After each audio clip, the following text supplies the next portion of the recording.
Congratulations, you finally made it to 4 p.m. You know what that means. Happy hour. It's time to kick back, relax, and dive into the world of sports with the Young Norvelle Show. Whether you're catching up on the latest scores, analyzing the big plays, or gearing up for tonight's games, we've got you covered. So grab a cold one, settle in, and let's talk sports. Here they are, Patrick Young and Terry Norvelle.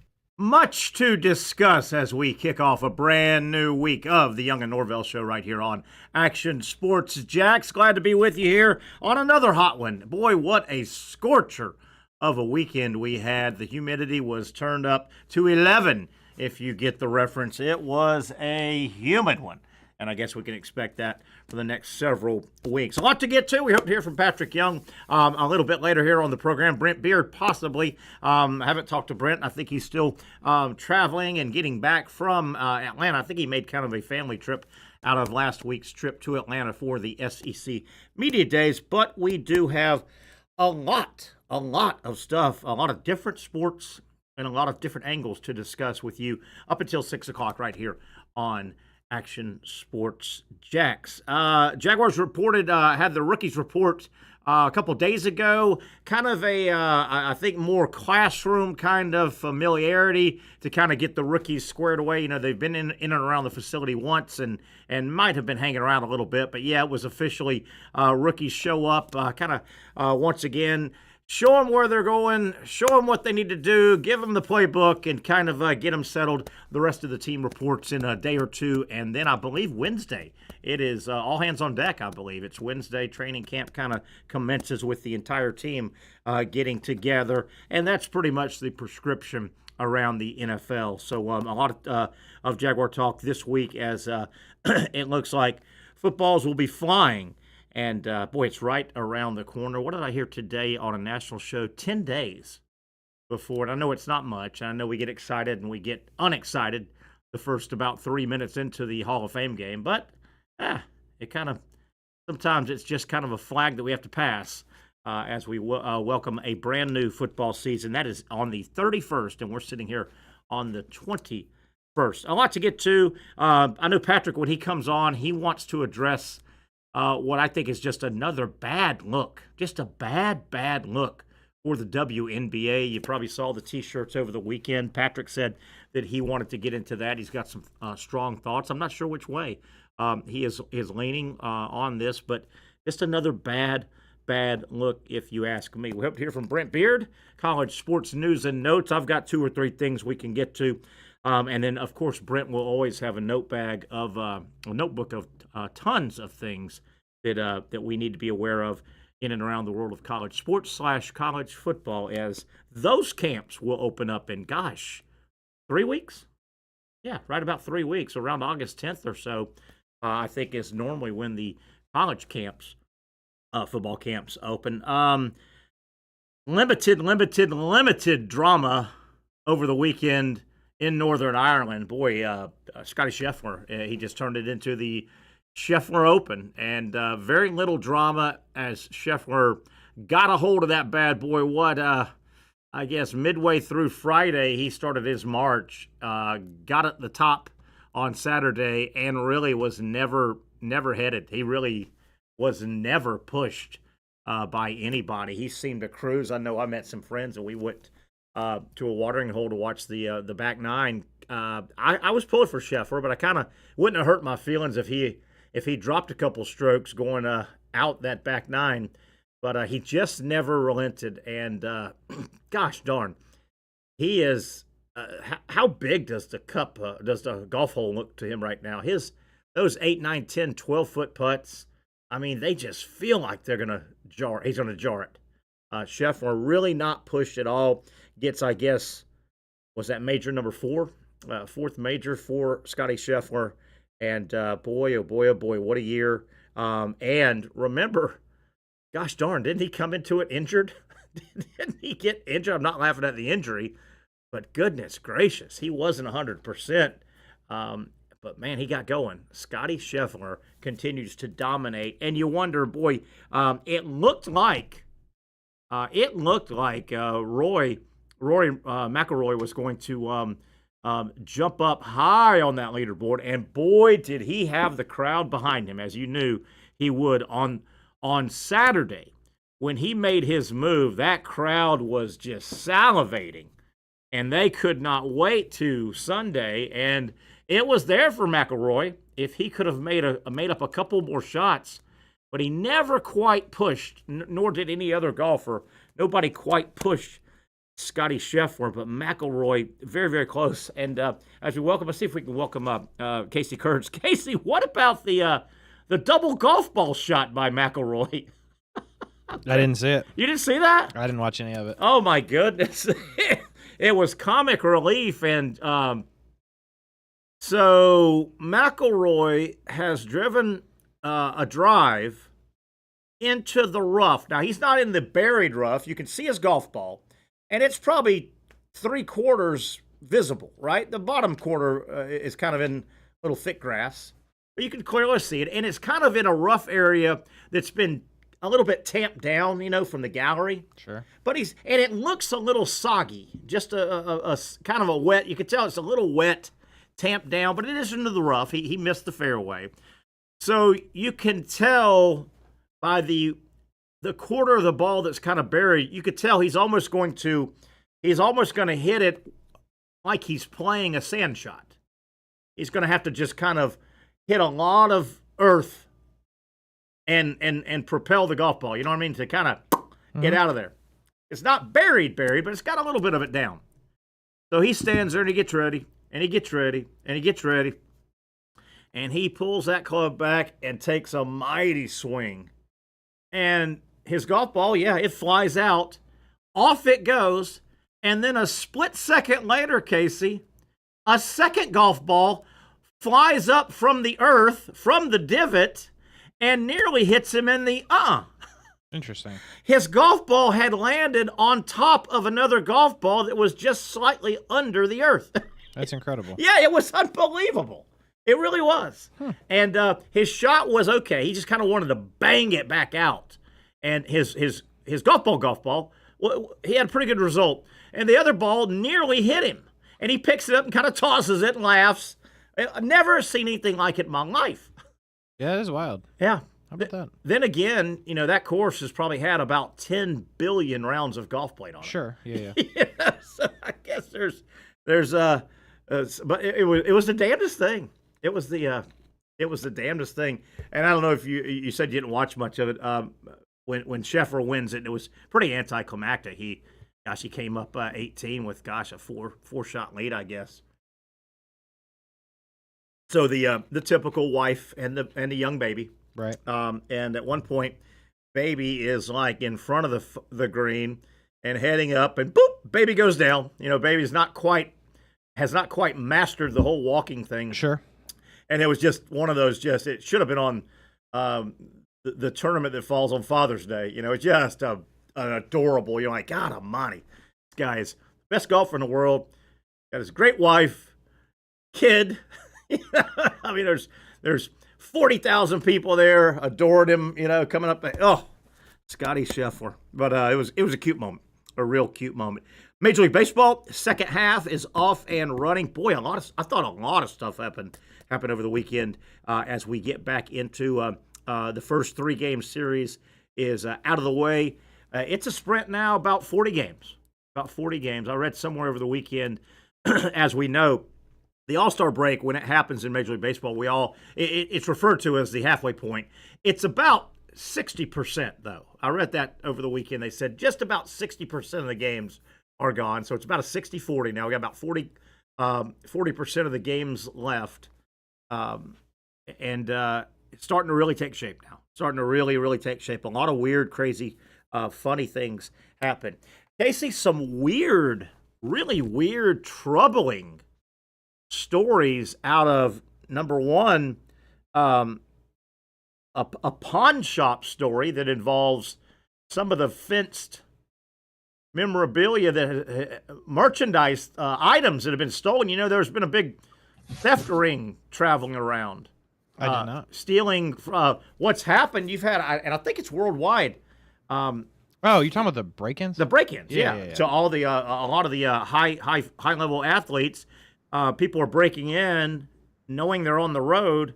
A story comes out of a pawn shop that got popped. We'll get into that in a minute.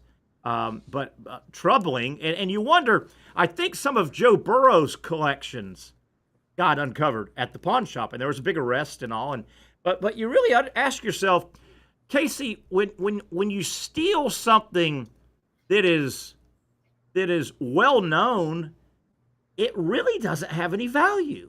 Correct. What are you going to do with it? Can't resell it. Yeah. You know, and I mentioned this before. And is that Patrick we have on? It is. I'm here. Hey, buddy, how you doing? So, dog. Just kind of setting the show. Glad you're with us, and I know you want to talk about WNBA. We'll get to it in a quick moment. Let me finish this out. You've heard of that ring, Patrick? That theft ring that's been going around? Yeah, man. Yeah. And sadly, I think a good amount of one of these groups were illegal immigrants. Oh no! I know, man. And they were good at what they did. They would hit houses where super athletes they knew were gone, competing in their sports, and you knew they were going to have high level items. So some Joe Burrow items were found in a pawn shop, and I think there's a big arrest. Let me take a quick peek here. New York pawn shop owner pled guilty to serving as a fence for luxury items stolen from wealthy homes in a nationwide burglary crew. Goes on to say some of the items were Cincinnati Bengal quarterback. Belonged to Joe Burrow of the Bengals, blah, blah, blah, blah, blah. You know, it really is unique. You really wonder, why does anyone steal anything of public knowledge? Because what can you do? Isn't it not valuable? You can't buy it and show it off. It depends on the item, right? If you're, I'm not giving advice to how to steal. This is theoretical. Sure. If you like, it makes no sense to try and steal championship rings. Yeah. Or anything like it has a team logo specified to an individual. A lot of football players have those really large chains on, and sometimes it has their names on it. Yeah. Like if I'm coming into the pawn shop or you with one of those big old crazy chains, they're gonna be like, why are you here at a pawn shop? Yeah. Trying to sell that thing. Yeah. And you would think, it sucks. And an example has to be made, but that pawn shop owner, he knew something was up when he saw those products. You think. Because he admitted to it that. Yeah. But then, the other side is, let's say you find on the black market a legitimate Super Bowl trophy. It was stolen from an owner of an NFL team that has a Super Bowl trophy, and you find out about it. It's available on the black market. What are you going to do with it? You can't. If you put it in your house to show it off, somebody's going to narc you out. I know. So at some point, you can't take it to your office. It's got to be one. Have you watched the show Your Friends and Neighbors by chance on Apple? No. So the premise of this show is that John Hamm, which John Hamm, I like him a lot. Yeah, he was this ultra rich, Wall Street investor kind of guy, made a bunch of money. Some stuff happens in his career, and he pretty much has nothing. Yeah, but he has to hold up because he doesn't want to be honest. To show I've lost everything. I'm back at ground zero. Right. He starts stealing items from really rich people. Can't do that, John. Can't do that, John. I mean, at one episode, he stole, and what I love what they do with this show, it's not like, hey, he just stole a Rolex. They're like, this Rolex is blah, blah, blah, blah, blah. Yeah, sure. Worth $300,000. Yeah. He can't go to the watch because, a lot of these items, they come with receipts or like a box or like a deed to the house. I can't just go and say, Terry, I'm selling your house. Yeah. Could you imagine? And because he can't go, he has to go black market. Yeah. He finds someone that is, and when having to go to black, let's just say the watch is $300,000, the person will give him $60,000 for it. Yeah. You're not getting the full deal, but that's the only way. If you're going to be a thief, you got to go and keep it on the down low. Yeah. Now, I will say this. There are certain situations where very public items can be stolen for a purpose. And let me tell you a couple of them. Political items have been stolen and basically political or held hostage or a combination. The Mona Lisa has been stolen. Oh, yeah, that's right. The Mona Lisa was stolen only once, August of 1911, by an Italian employee of the Louvre, motivated by patriotism. So it's also been vandalized, but I could see something of such value, such public value. I could see it being stolen and held hostage, and that's risky. But hey, man, we've got. Hey, how much do you value XYZ item? We've got it. Give us money for it. But man, these sports items, you're like, what value do they have? Because somebody's going to narc it out. I know. I don't know. Let's not even say narc it out. Let's say, oh man, I just went to Terry's house. Dude, he's got this blah, blah, blah, blah, yeah. blah. I don't know how he got it, but like, I'm going to steal it. Now I'm going to steal it, or just incredible. And just think, you tell the wrong person. Yeah. Or that person tells the wrong person. Yeah, you're done. No honor among thieves is what you're saying right there, right? No honor. Pretty much, long story short. One more story, and we'll get off this. I know it's not, pressing or anything. And Casey, if you don't mind, I know you've got I don't know. I don't want to tell your business. So if this is something you want to jump in on, feel free. But how about this? And this, I think this may send shockwaves through the memorabilia world. Or I don't think just sports memorabilia, but over the weekend, big story saying a memorabilia dealer was found dead after alleged 350 million counterfeit confession on Facebook. So this guy, what? A prominent, so here it is, a prominent sports memorabilia businessman was found dead after police carried out a search warrant into his alleged fraudulent operation last Tuesday. Brent Lamoureux, I think is how you pronounce it, was the founder of a noted sports memorabilia site, Mr. Man Cave, which he claims sold more than 4 million counterfeit items and surpassed 350 million in sales in a 1,200-word Facebook post on Autographs 101 before he killed himself. How about that? So this guy wanted to take down an industry, it sounds like. Look, man, I can't.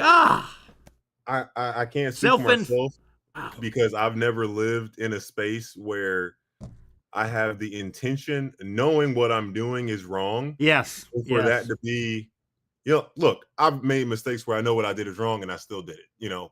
Sure. But like making that your career. Yeah. The turmoil that guy had to be feeling, and I'm off. We're super sad to hear that the guy took his life. Yeah. But he probably had, how many threats do you think he had on his life? Oh man. And this thing started closing in on him. It said hours after Lemieux published the Facebook post, police confirmed he had committed suicide by way of a self-inflicted gunshot. And Pat, obviously we lost a life here, but this must be currently sending shockwaves.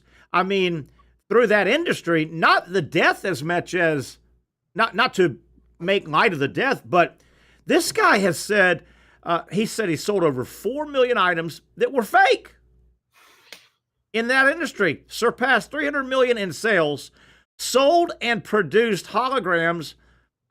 It's pretty shocking. I'm not in this world, but that's worse. That's worse than the NFT craze that we've had. What year was that? Between 2021 to about 2020, early 2023, where, dude, it's a scam. NFTs were a scam. Yeah. I got this digital virtual, but look, I guess the lie there is for them telling you what value. I mean, they were real in terms of real digital artwork, but like, how can I tell you what value this thing is, how much it cost? And like celebrities were, that's what Tom Brady got in trouble. I remember that now. I remember that. Got in trouble But for man, this guy, man, things. this seems like a real cowardice way. So this is his post, and he just goes on to say, It's really, really long. Yeah, it really is. And It is. He just, it's all.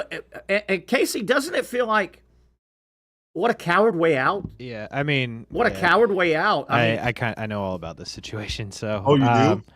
Yeah. Basically, he was getting raided by the FBI. Yeah, like he was found out, and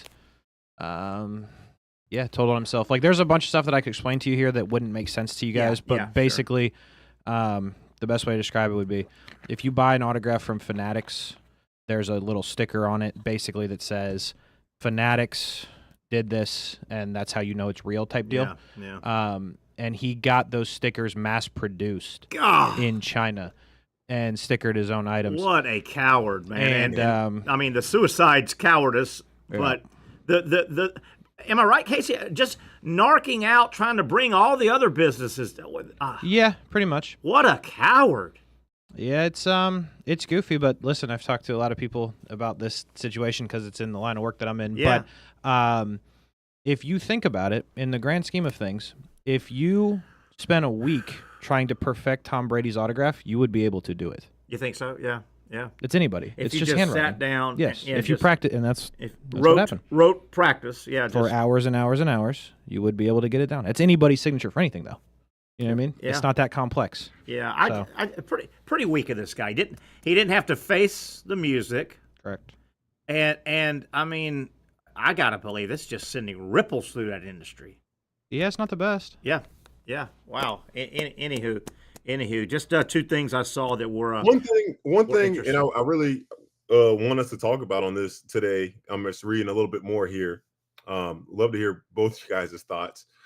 The what's this guy's first name? The unsigned rookie with the Bengals, Shamar Stewart. Yeah, that whole situation. Is he from Texas? A&M. Yeah. Texas A&M. He's holding out now. He's threatening to go back to college or something. But the holding point, which I understand, I can understand, and maybe there's more I don't know. That's why, after I say this, you guys go ahead. Something about a void in his contract that would affect his guaranteed money. And apparently the Bengals are the first team to ever do something like Put it this. in. Yeah, I'm not privy to the details. Casey, maybe you are. I just know that he's holding out. And in this new world we live in, there's even been talk, hey, he may go out to college. If he doesn't. Has something like that ever happened before? I don't think so. I don't think once you declare. Yeah, but I don't know. I don't know the specifics. I wish I did. But I'm aware of the story. Yeah, Pat. It hasn't happened in football like that before, but in baseball it's a little different because you can go for high school. Yeah. Brady Aiken was picked, I want to say 1-1, but it might have been 1-2. Okay. And didn't sign. Wow. And then went to college and then got picked like 1-7 and then never made it to the majors. Ouch. Oh. Never made it. Yeah, okay, so he was all that guaranteed money. He was the second he was the second pick and then didn't sign. They did not sign him. He went and moved on, and then I'm sure it's like me. My college experience is something I wouldn't replace. So I hope at least he had an awesome college experience. Yeah. Patrick, I know you were very interested in the situation with the WNBA over the weekend. I think most people know and have seen, the protest, the T-shirt protest. Catch people up, and I know you dove into it a little bit today. I'm curious what angle you might have or what you researched today and found out with the WNBA, and they're kind of asking for more money, the players. Right, yeah. I think the first thing to state is that there's biases. There's plenty of biases that go out there before we can get the full context of what's going on with the WNBA. We just see a lot of women's athletes in the WNBA seeming to be asking for money for a league that's not making money, right? The WNBA is subsidized by the NBA. The NBA, like what I loved I got all this from the Dan Le Batard show. Okay. I like his show, and they had it was the first time listening to the podcast. They had Jamel Hill on, and I know she's had a lot of political beliefs and stuff, but I thought she was so interesting listening. So first off, the NBA, You know what the revenue share is, Terry, in the NBA? No, I do not. 50-50. Okay. Do you know what the revenue share in the WNBA is? No. 9%. Okay. And so you're like, okay, 9%. Give me a good reference to that. Now, can you help? And I may be a dummy here, and I am a dummy, I guess. Revenue versus profit. Is there a way to kind of differentiate that? I mean, the profit's going to be a lot shorter, smaller, because at profit you're counting for all your expenses. But does the WNBA revenue is just like the positive, all the money made, money coming in, TV, ticket, sponsorship. But isn't profit the more important of the two? Because after you have to pay all your bills, if you're not making any money, are you paying too many bills? No, yes and no, but consider the WNBA players as an expense. Okay. Consider them as, it's much more fair for them and every league to be considered with all the money that's made versus all the money that's made minus the expenses, then we pay them. So that's typically from my small amount of time I learned in accounting. You know, profit is the money made after expenses. Consider the NBA, NFL, like that $325 million each owner gets at the NFL owner gets at the end of each season. That's the same. Is that the number? Is that the correct number? It's something ridiculous. NFL owners get they get a check. They get a check right out of the gate for like $250 million each. Right. So from TV. So Dan Lebatard, and I didn't know this. He's like, wait a second, 9%. He's like, in the UFC, MMA, they get 18%, and that's ridiculous. He's like, that's outrageous that those guys outrageously low, extremely low. Okay. And look, this upcoming agreement deal for the WNBA, they're not going to get 50%. Shoot, 20% is a major win. Are they asking for 50?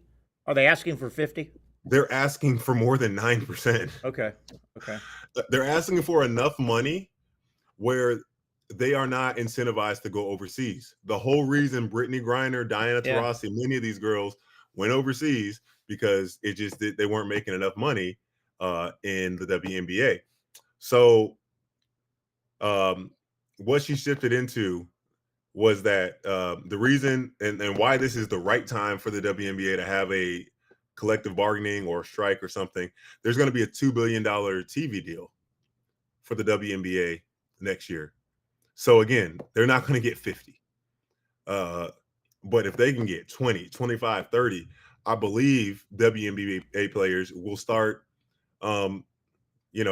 making more money. She said this. She's like, a rookie in the WNBA should not be making the same amount of money as an entry-level bank manager or banker. That just doesn't make sense.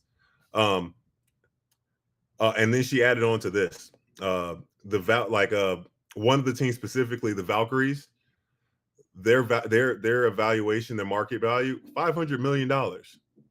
So they're trying to strike or get change right before this new money is going to come in. So at least these girls now can build a career. Because look, the top girls, Caitlin, Angel Reese, Sabrina, Asia Wilson, they get so much money from other endorsements and stuff. Like if they only lived off their basketball money, I'm not sure if they would be playing only in the WNBA.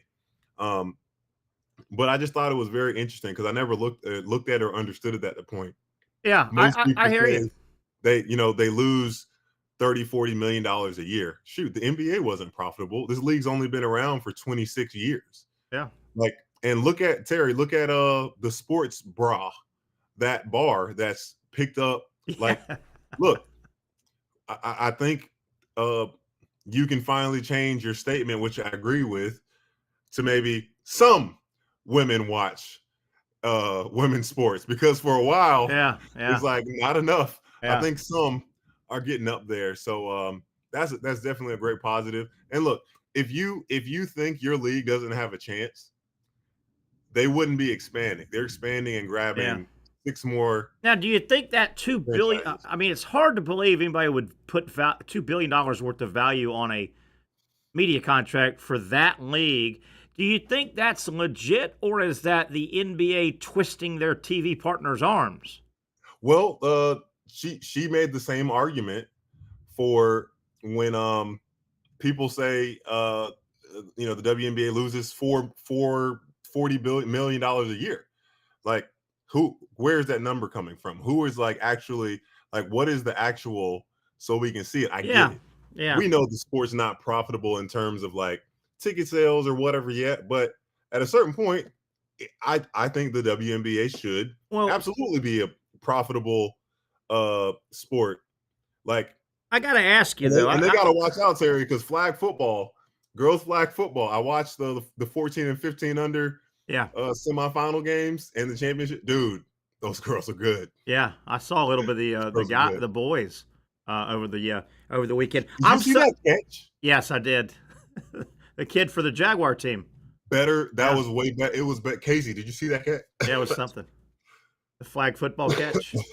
It was way better than Odell Beckham's catch. It was something. I'm going to leave one more comment or make one more comment on this WNBA. We can take a break, come back, stick with it, move around wherever you want to go.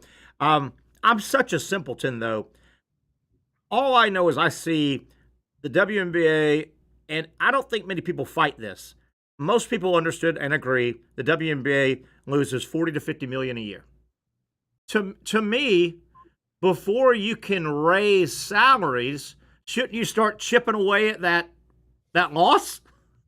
I'm such a simpleton. I don't get that. I agree with you, but I just don't think this league, they've been underpaid for so long. And again, I'm not talking about making the same, and that's not what the argument. I don't think the argument is they should be making as much as the men. I don't. Yeah. That's that. I wouldn't know what to say about that. I think the argument is, okay, you guys are taking of that revenue of the 100%. We're only getting 9. Mm-hmm. Again, compare that to MMA, and I'm going to send you interesting the segment, because it was at his show, the 2-hour show like us, and it was at the 1 hour and 38 mark where this discussion really, I was like, never thought about it that way. Well, being a smart aleck that I am, so I may be way off base here. I'm being a smart aleck, but under this discussion, that league that I always pick at, the UFL, should those players ask for more money, even though they're losing gobs of money? That's a great point, Steve. Well, but I don't think you're being a smart aleck. I am, because the comeback is that UFL league is not pulling in a bunch of revenue and then just losing it to expenses. They're not. At least the WNBA is pulling in revenue. They're just losing it to expenses. But I was being a little bit of a smart aleck. But you get my point. No, I like that. You make a great point. But look. Those guys going to ask for more money. There's 14 people. The UFL is struggling, is never going to make it because, and you say this all the time, Terry, when we bring them up, who are these guys? Yes, I don't know who these guys are. Nobody knows. Who? We can't get 30 good quarterbacks in the NFL. Much less Jordan Ta'amu from Ole Miss. Why are we going to go watch him? So, all right, Pat, hang tight. Let's take a break, come back. A lot of other stuff has happened. Jaguars report to rookies report. Second half of the Major League Baseball season. NFL over-under. I got a lot of over-under we didn't get to last week. Nice. The Athletic has some of those numbers. And the British Open, what a dud. Scottie Scheffler just too good again. Did you see the double ball hit by Rory McIlroy? Yes, I did, yeah. We'll talk about that, too, as well. Patrick Young's here. I'm Terry Norvelle. Hang tight with us. We are continuing a Monday edition of the Young Norvelle right here on Action Sports Jax.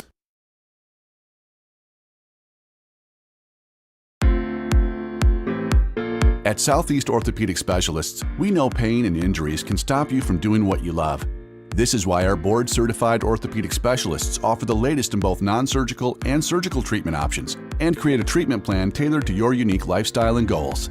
So, whether it is a sports injury or that nagging pain that's keeping you from doing what you love, our team has the right treatment for you.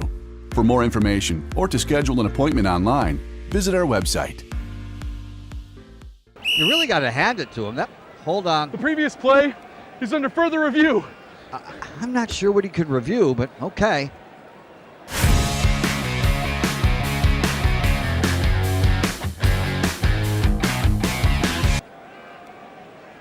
Sure has been a while. Dine in at Hurricane Grill and Wings for the football season. Well, there he is. Oh, what is that?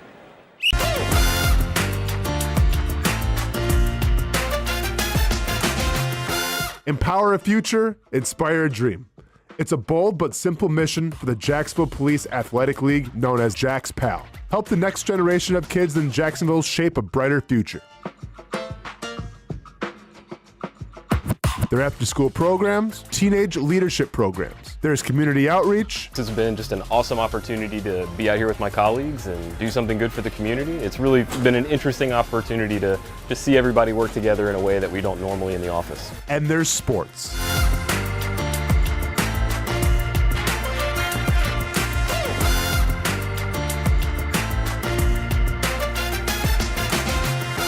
There are also ways you can help the next generation with a donation of any kind.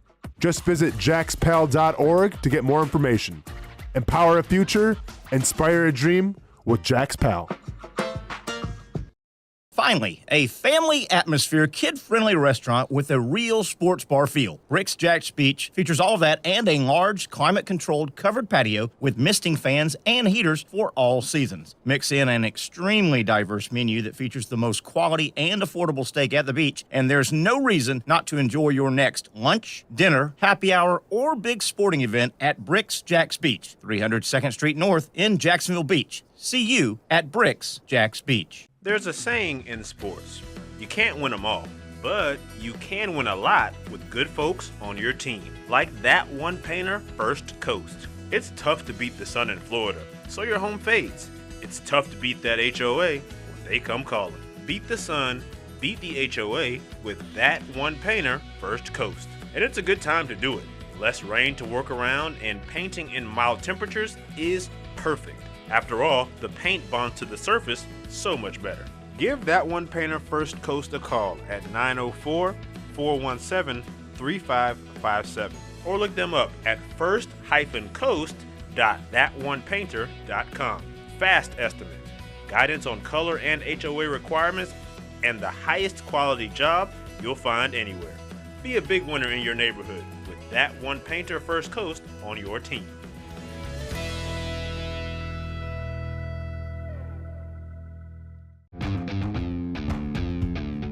When you think sports, you think Action Sports Jax, the official station of the Jaguars, on location for every game. But the most experienced team in town doesn't stop there. From high school football to the big events in the area, Action Sports Jax is always on. Now, we take that to a new level. Action Sports Jax 24/7 is around-the-clock coverage of the teams you love and the moments you can't miss. The best local sports in Jacksonville on Action Sports Jax 24/7.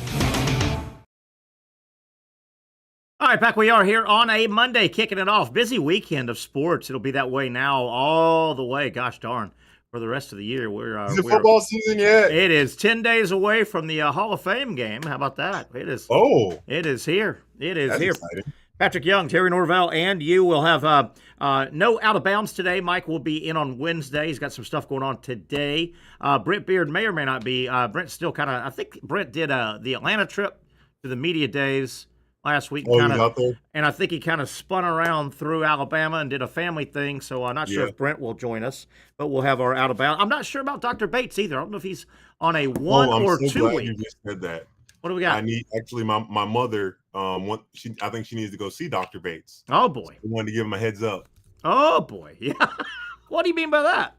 Her hips. Oh, she's got a problem with her hip. I thought you. Guys, my mom, to y'all listening, she is all gas, no brakes. If you know what I mean. I thought you were saying you got to give Dr. Bates a heads up. Hey, here comes trouble, kind of thing. No, that's what I thought you meant. Here comes trouble, Dr. Bates. You know how she's done her intermittent fasted diet for 3 to 7, 3 p.m. to 7 p.m. But she's wanted to find something she can do to start working out more. started going to F45. Oh, you told us they about had it. they got a 5-day deal for $5. So she had to go balls to the wall. And Oh, get yeah. those Oh, yeah. And of course, Come on, Mom. She's 66, man. Like, you work out, but you don't got to do F45 is intense. I went this morning. I was struggling. What was that thing that was all the rage about 20 years ago? P something. Tybo? No, P. It was a number like P67 or something. P90. P90X. P90X. What happened to that?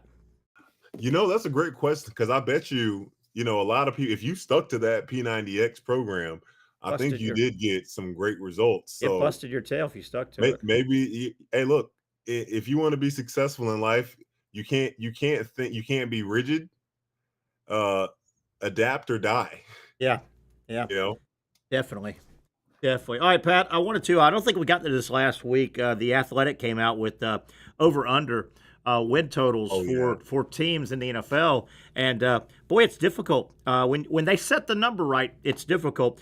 They have the Jaguars. I think they hit the Jaguars. 7.5, 7.5 wins. That makes it – see, they set this number to make it hard. Do you go over 8? Do you go under, 7? Sadly, yeah. You think they're going to be better than actually what your heart's telling? Yeah, I at 7.5, I would go slightly. I've got them 6 or 7 wins. So I'd go a little bit under. I'd go a little bit. I would have put it at 6.5. Yeah, I think that's a good number there. That 7.5 makes it difficult. It does make it a little more difficult. The rest of the division, the AFC South, they have Houston set at 9.5. So okay. Yeah. Ooh, yeah. That's a tough one. I might go over that and think they get to 10. Houston. I like that defense, and I think CJ third year. I love the defense. Yeah, CJ didn't have, I wouldn't say it was a sophomore slump, but it just wasn't as far as they would have liked to go, after his rookie year. Will he? I mean, I think the Houston, they're in a perfect situation, a rookie quarterback that is win ready now, and they've been able to bring in all the pieces. So I wouldn't be afraid to say you said 10.5. I think 9.5. They're 9.5. I still think they get 11 wins this year. Oh boy, that'd be a good year for them. I'm with you. I'm about 10 on them. They have the Athletic has Indy at 7.5, same as the Jaguars. Indy at 7.5, same as the Jags. Less under. And one of those two teams, the Jags and or Indy, you get a feeling they're gonna have a hiccup. One of those two teams is gonna go low, I think. And they have who's the backup quarterback? Daniel Jones or Anthony Richardson. Who knows? Who's the starter? And they've got Tennessee 5.5 wins, so they're not bullish. Man, I know Tennessee. They're projected last. They're projected 32nd to finish this year. And I don't know if you saw the. Did you see the news today? Yeah. Levis is out. Is that good or bad though? I mean, they were going to give the ball to Cam Ward anyway, weren't they? Yeah, they were going to get the ball to Cam Ward. I was just like, man, it wouldn't have made a difference if he gets that surgery now or even gets that surgery right after the season. Yeah, because more than likely he still wouldn't play. Maybe there's a chance he plays if he gets that surgery right after the season's over, but then he misses a lot. For his at that AC joint injury, man, I didn't know, and I wish we could have Dr. Bates. Yeah, man, it's such a lingering issue. Even after even if because Dr. Bates said grades 1, 2, or 3 typically do not require surgery. Grades 4, 5, and 6 do, and I don't. Obviously, he must have 4, 5, or 6 if he's got to have season-ending surgery. Yeah, and boy, that and we talked to Dr. Bates about that AC joint injury a lot. It just sounds like it's way down in there, doesn't it? It's in there, man. It just sounds like it's way down. I do think the Jaguars did not get a break, and you don't want an injury to really help you. But Levis is out. Okay, so that means that the Titans, even though they were probably going to do this anyway, they're going to hand the ball to Cam Ward now, right? He's going to get the ball from snap one. He's a true rookie. He's a rookie, right? The Jaguars will play him twice, and you wish you would catch a true rookie early in the year. The Jaguars get Tennessee week 13 and week 18. He may be damn good by then. I'd rather play him early, wouldn't you? I'd rather get it out of the way. Well, and plus, would have gotten enough time to develop at that point. I think you kind of use the word rookie a lot more leisurely after 8, 9, You're 10 right. games. Great point. In the season. That's where I'm going with this. Without a doubt, you want to get, if Cam Ward, as good as he looked, like a guy that looked so great on camera at the film, whether that's doing the easy, short, quick passes, extending plays, not turning the ball over. If my man can bottle up 60% of that and bring it to the NFL, he's going to have a great year. But I would love to see, if him and Shedeur Sanders get an opportunity to start, like how much will they struggle? Will they ever bounce back, or will like just the flashes of what you see, like, a lot of great college players, great college careers, just doesn't work out in the NFL. And I hope I hope Cam's not going to be that. But quarterback is the toughest position in all the sports. It really is. If the Jaguars have to play against Cam Ward twice this year anyway, in his rookie year, I'd rather they catch him week 3 and week 7 instead of 13 and 18, because he may, like you said, if he plays the whole year, by 13 and 18, we're probably not even using the word rookie anymore. No, and there's a chance he could have a C.J. Stroud type rookie year. C.J. Stroud or Jaden Daniels. Yeah, or Jaden Daniels. Last question on tight. Do they have much support? I don't think so. I don't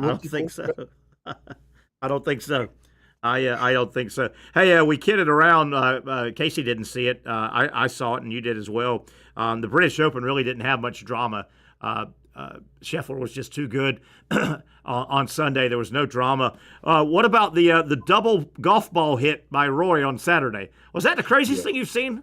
Yeah, I think when I saw it, I had the TV on silent, so I was like, his ball just broke.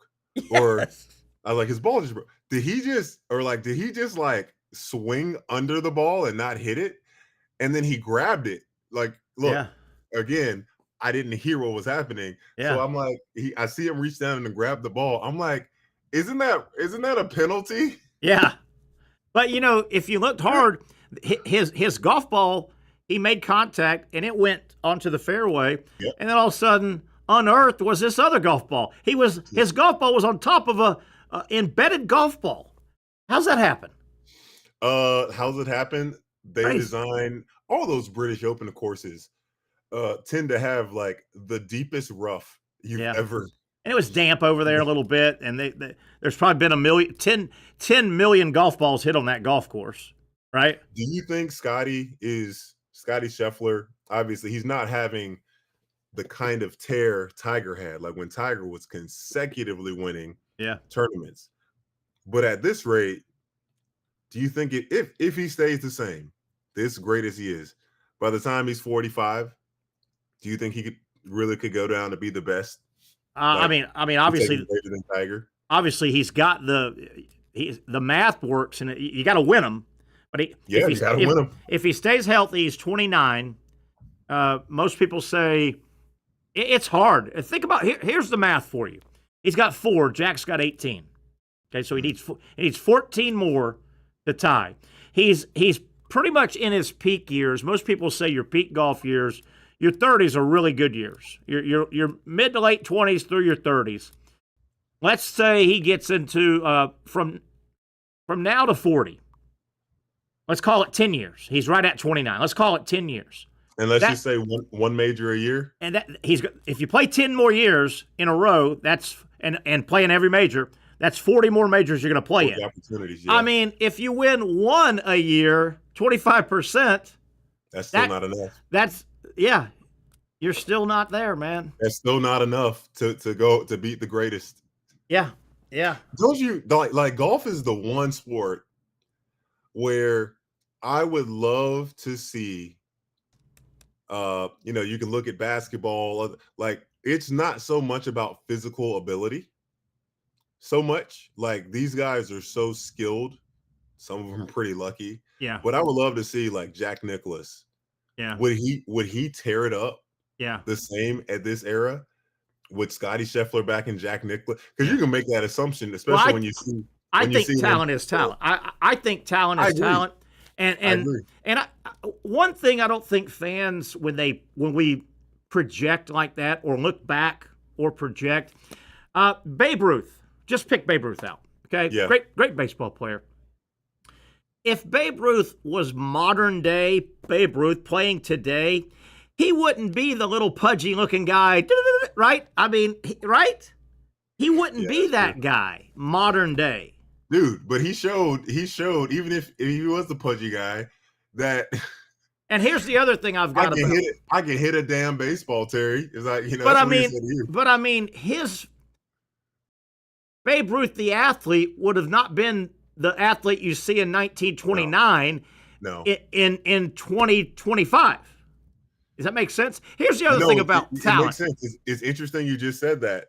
And I hope that this will add to what you're saying. My dad, we're watching American Ninja Warrior. Yeah. You would love that. I was like, Dad, do you think in your prime, like my dad played football. Yeah. Professional football, USFL. I said, Dad, do you think in your prime you could have did this? He said, no, we didn't lift weights. Yeah. Yeah. Well, that's kind of what I'm getting at is Babe Ruth 2025 wouldn't have been eating a bunch of hot dogs for every meal. And whiskey and Coke. And whiskey. Yeah. The athlete would be different. And I also wonder about, and I get sports is physical, but from a talent standpoint, I think the older guard guys were as talented as the newer guard guys, just like I don't think Pablo Picasso is not as good a painter as a modern day painter. I think they both had talent. I don't think the modern day sculptor today is much better than, Michelangelo.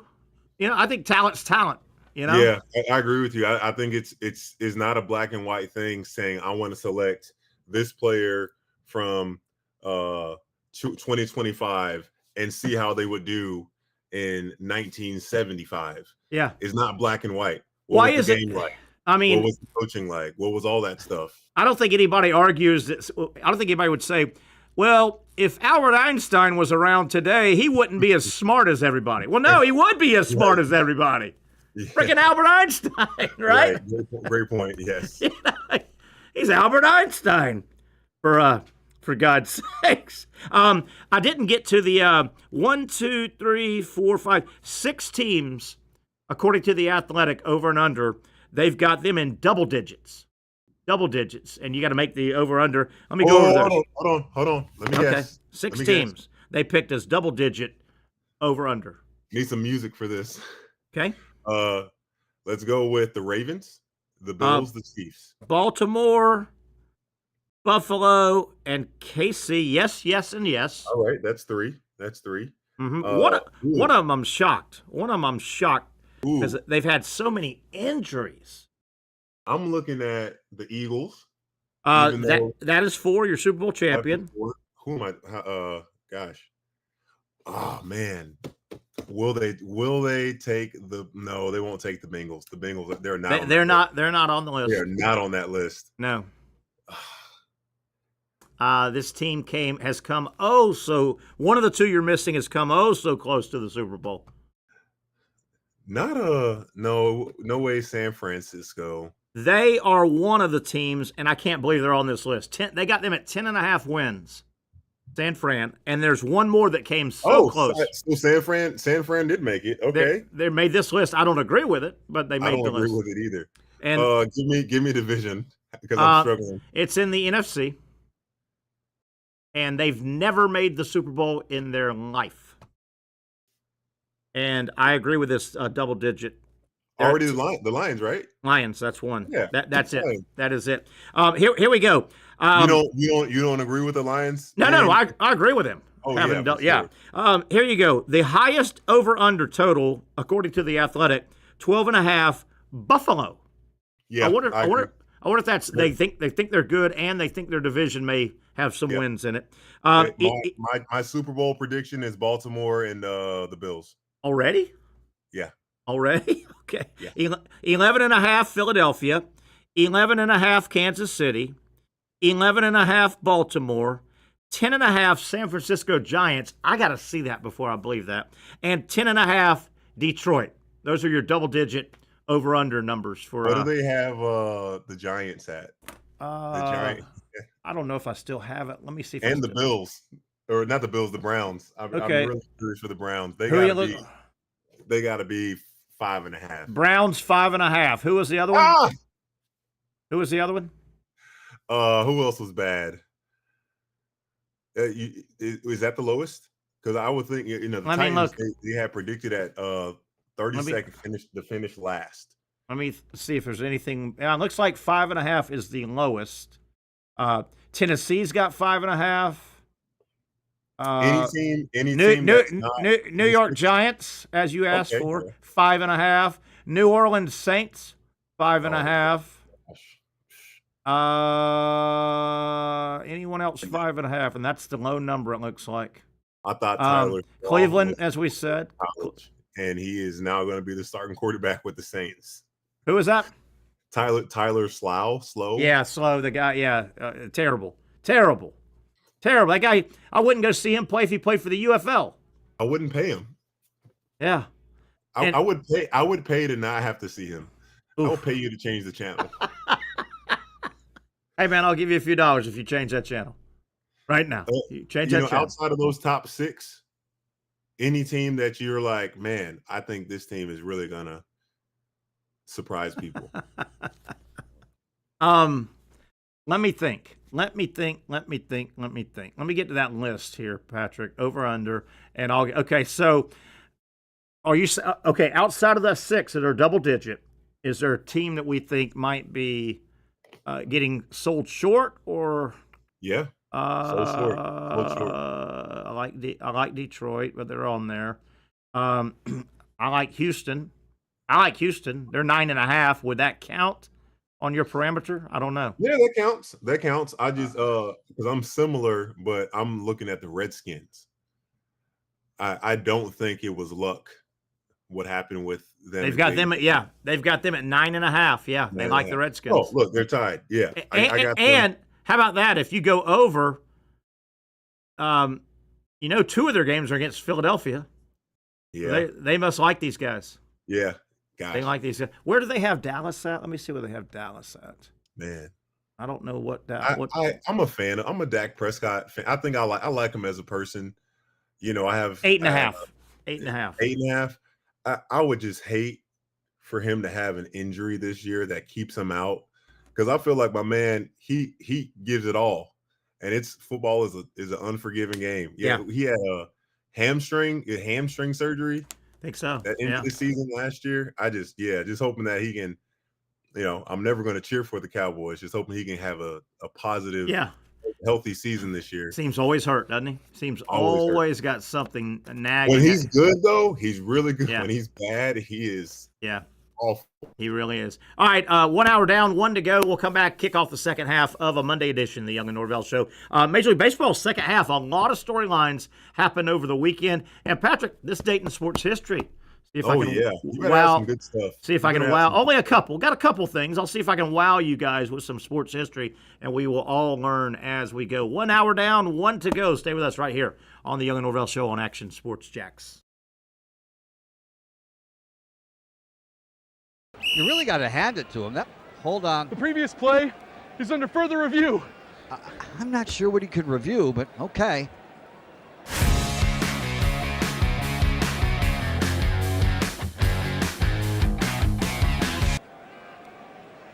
Sure has been a while. Dine in at Hurricane Grill and Wings for the football season. Well, there he is. Oh, what is that? At Southeast Orthopedic Specialists, we know pain and injuries can stop you from doing what you love.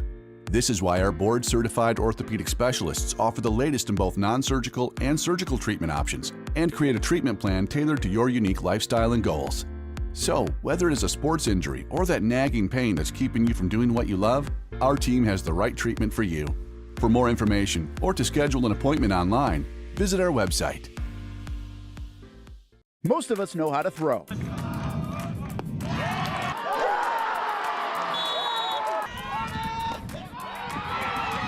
But you need to know what to throw. I'm not talking about footballs, baseballs, softballs. We're talking about those items you need to recycle. Republic Services explains it easy. Recycling simplified. 1. Know what to throw. When in doubt, throw it out. 2. Empty, clean, and dry those materials. It takes an extra minute, but it makes a big difference. And 3. Don't bag it. This makes the recycling process faster and more efficient. This is a look at the Republic Services North Florida Recycling Center. You can make this process even more efficient. By utilizing those 3 steps, Republic Services can help you become a better recycler in your home. Learn more at recyclingsimplified.com. Finally, a family atmosphere, kid-friendly restaurant with a real sports bar feel. Bricks Jack's Beach features all of that and a large, climate-controlled covered patio with misting fans and heaters for all seasons. Mix in an extremely diverse menu that features the most quality and affordable steak at the beach, and there's no reason not to enjoy your next lunch, dinner, happy hour, or big sporting event at Bricks Jack's Beach, 300 2nd Street North in Jacksonville Beach. See you at Bricks Jack's Beach. Baker's Sports. It's a hometown business filled with hometown people trying to make you feel right at home. Chris Conley, Jacksonville University. Walker Wright, class of 2018, West Nassau High School. Michael Young, Fletcher High School. Baker's Sports started in a grassroots way and now outfits much of the Southeast. Will Olive, Mandarin High School. Go Stangs. High school sports, travel sports, youth sports of all kinds. They are a one-stop shop carrying Nike, Adidas, Under Armour brands, and more. Vincent Caldes, Oakleaf High School. Tony Mazzio, Sandwood High School, class of 2002. Samuel Coffrin, Paxton School for Advanced Studies. Whether it's sports teams on the field or it's your team in the workplace, like our Action Sports Jacks team, and community events like the Dream 18 Golf Tournament, and many others. Cole Tilley, Hilliard High School. Reagan Webb, Eagles View Academy. Look good, feel good, play good with Baker Sports. Custom sports apparel since 1997. Shop with the hometown team at bakersport.com. The rhythm of my heart is beating like a drum, with We Are Martyr rolling off our tongues. Never will we roam, for we know our place is home. Where the ocean meets the skies, we be sailing. Where the ocean meets the skies, we be sailing.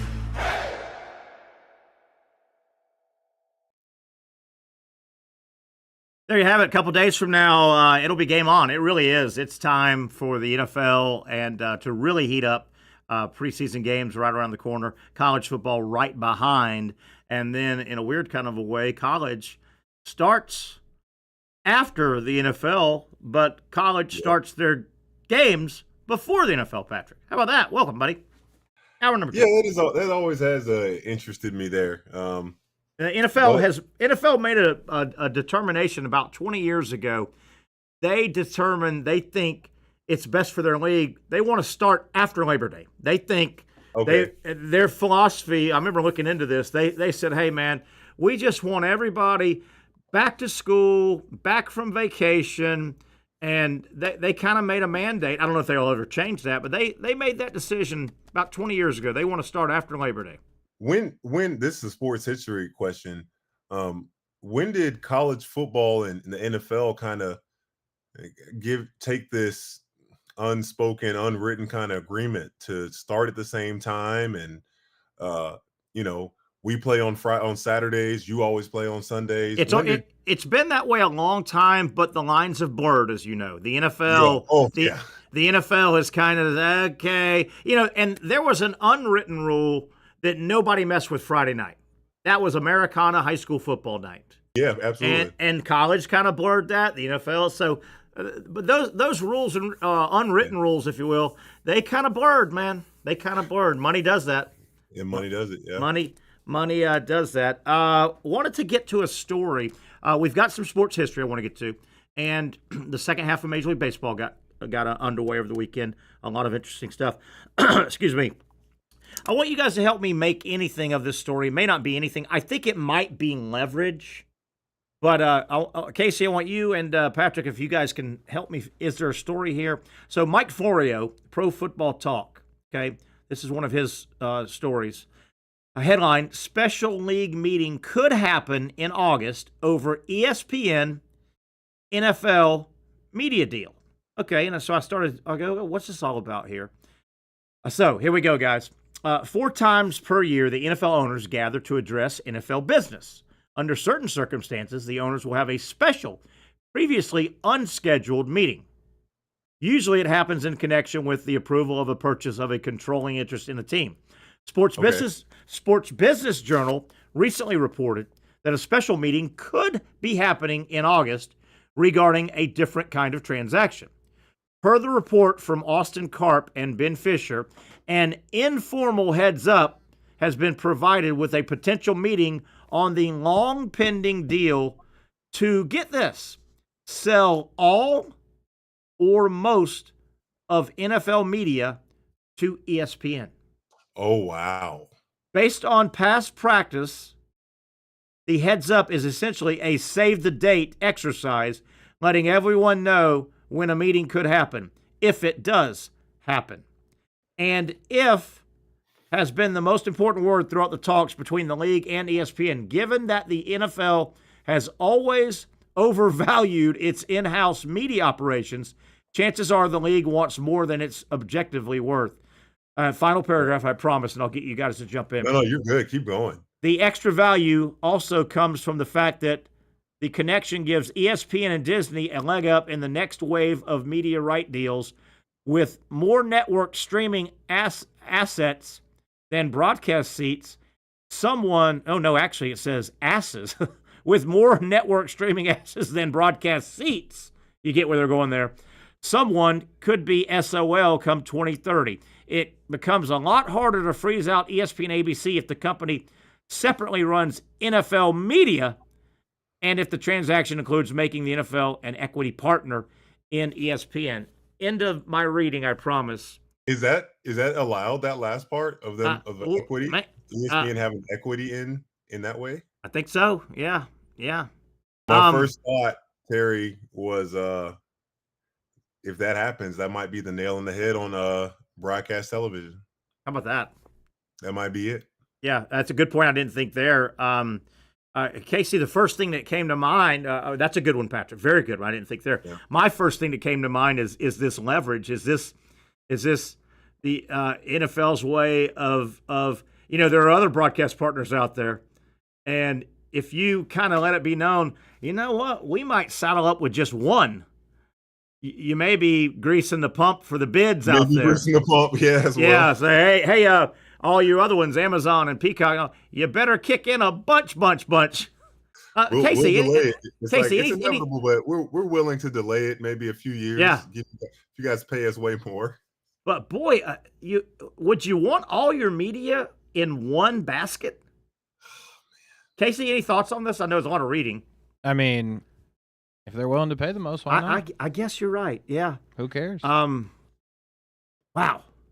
That's interesting. I think it's more leverage. I think, if you put a for sale sign in your front yard, you don't mind around the corner having a cold beer saying, yeah, I got 7 offers already. I think I'm gonna go with this one. Unless somebody comes in with more. Dang, I mean, and I don't know. You come to the negotiation maybe with no transparency on that part. But man, I'm with you though. Can you imagine? Pat, you made a good point. If you went with one part, yeah, goodbye broadcast TV. Yeah, ABC, CBS, Fox, probably. They're no longer having. And look, obviously, people go to those stations for other things, but like they're gonna lose. Just think, NFL gone. Where does it? Where do the numbers end? Do they ever end? They win, man. Between the NFL and what is the Premier League soccer? Those numbers just. I mean, there's got to be a cap somewhere, isn't there? I feel like that's probably the NFL's ultimate goal, to make more money and revenue and have more power than the English Premier League, because they make so much money but like the NFL has to compete with the eyes and dollars of other major, like they don't have a good basketball league or a good, it's only soccer. It's only soccer. Yeah, definitely. All right, guys. How about I've only got 3 this date in sports history, but a couple of good ones here. 1970, and these are all Major League Baseball. Obviously, this date in history we're right in the middle of baseball season. 1970, the Padres had a pitcher named Clay Kirby. This guy is cruising along. He's gone through 8 innings, 8-inning no hitter. He gets lifted for a pinch hitter. The next pitcher that comes in behind him gives up 3 hits and they lose 3-0. And you're like, come on, Skip. So it was probably there was no score through 8 innings, but my man's throwing a no-hitter. But the team needs offense. So they lift him for a pinch hitter. The next pitcher comes in. Hold on. Obviously this guy wasn't a good hitter. And back in the day, pitchers hit, and they didn't hit well. Probably wasn't his strength. Yeah, we need a run. We need a run. 0-0, coach. Yeah. Stay with him. Nobody on the team was hitting. Yeah, well. Stay with him. Stay with him, coach. Or take one of the other guys out. Stay with him. Yeah. The next pitcher comes in, gives us 3 hits, they lose 3-0. Ouch. That guy had to be so angry. Ouch, ouch, ouch. All right, this is pretty cool. When I vaguely remember this as a kid, and it timed out pretty well for baseball and the Braves. This date, sports history, 1973. Hank Aaron was Hank Aaron hit home run number 700. Okay. At this point. And as we know, right now, there's about 40, what do we got, about 55 games left. So at the time, Babe Ruth's record was 714. So Aaron needed 15 more home runs to break it during that season of 73 at this point in 55 games. So he didn't quite get there. He was like 3 short. Okay. So it worked out great because here's Aaron. He finished the season with 711 and the record's 714. So Major League Baseball got to have the entire offseason to build that. And it was a big story for 4 or 5 months, 6 months. As it should be. Yeah, absolutely. It worked out good. And then the other thing that worked out good, the Braves that year, if I remember right, they opened the season on the road at Cincinnati. And Atlanta wanted him to break it in Atlanta. Of course. So in a weird way, they're like, gosh. And I think he hit one and he got closer and might have tied it. He might have tied it in Cincinnati, but he ended up coming back the second series and he hit it in Atlanta. He hit it in Atlanta. You said, Terry, talent is talent, especially across with baseball. I'm just curious, with the technology and as the game guys got stronger, were the fences are we all looking at this close to the same distances? Gosh, in Casey, you can help me. I think some of the older ballparks had monstrously deep, like center field Yankee Stadium, center field old Tiger Stadium. Weren't some of those parks just monstrously big? Yeah, the older ones are bigger. Yeah, older ones were just. Oh, wow. Well, hell, this is going to blow you away, Patrick, and Casey concur with me, I hope. The Yankee Stadium all the way through, the 75, I think, when they redid it. Yankee Stadium's center field was like 440. They had monuments deep in center field in play. Casey, can you vouch for that? Are you serious? Center field had monuments out. It was 440. The ball rarely went out there. Casey, can you vouch for me on that? I can't because I would have been negative 46 years old. I have no idea. Old Yankee Stadium, if you look it up, center field had monuments because it was so deep. No, that is in play. That's really interesting. In play. In play. All right, my last baseball one, guys. You ready? And I'll try and look that up maybe during the break. This date, sports history, Major League Baseball, 1975. The New York Mets had a player, Felix Millan, a pretty good player. I think he was shortstop, contact hitter. He's playing in a game on this date in 75. He has 4 consecutive singles. Okay, so he's having a good game, man. He's 4 for 4.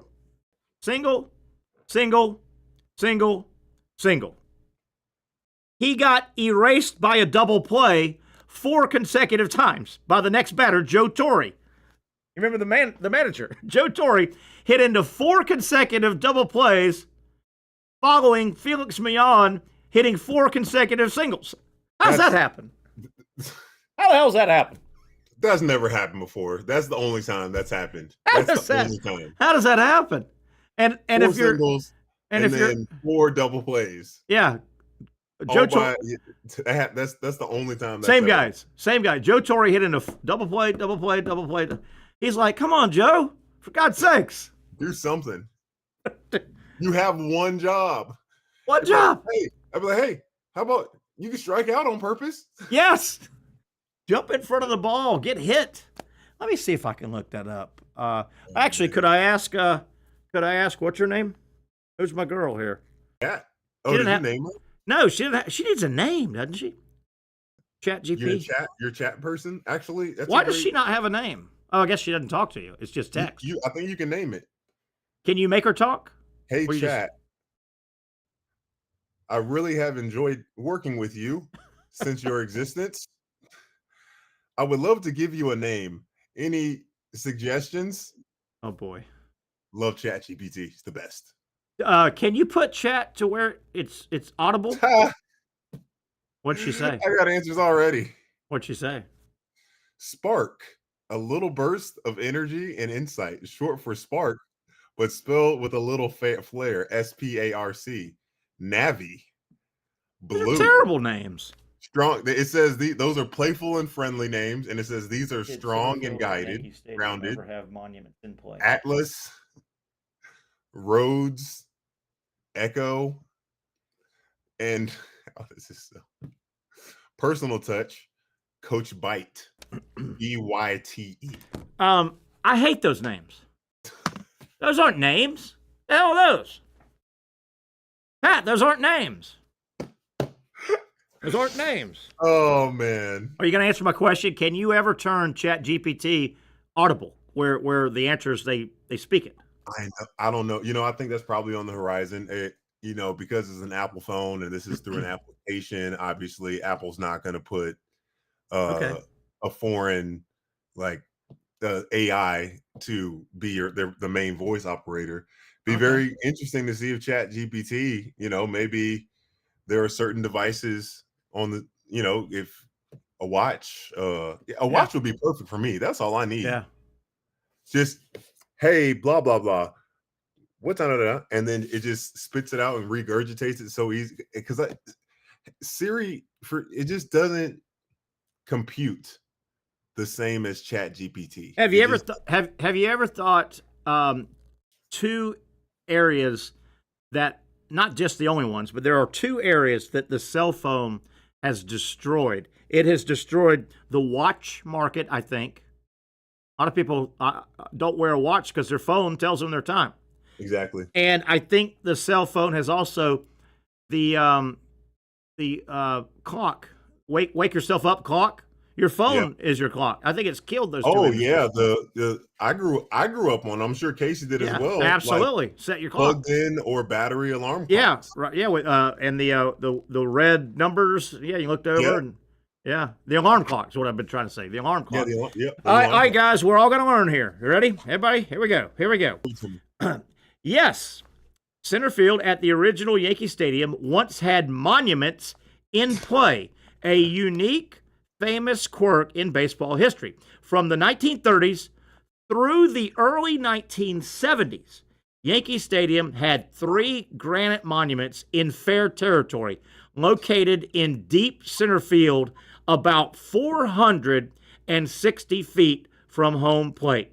These honored legendary Yankees were Lou Gehrig, Babe Ruth, and Miller Huggins, a manager.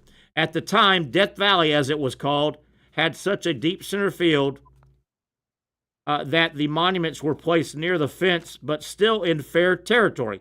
Balls could bounce off of them, and outfielders would have to navigate around them.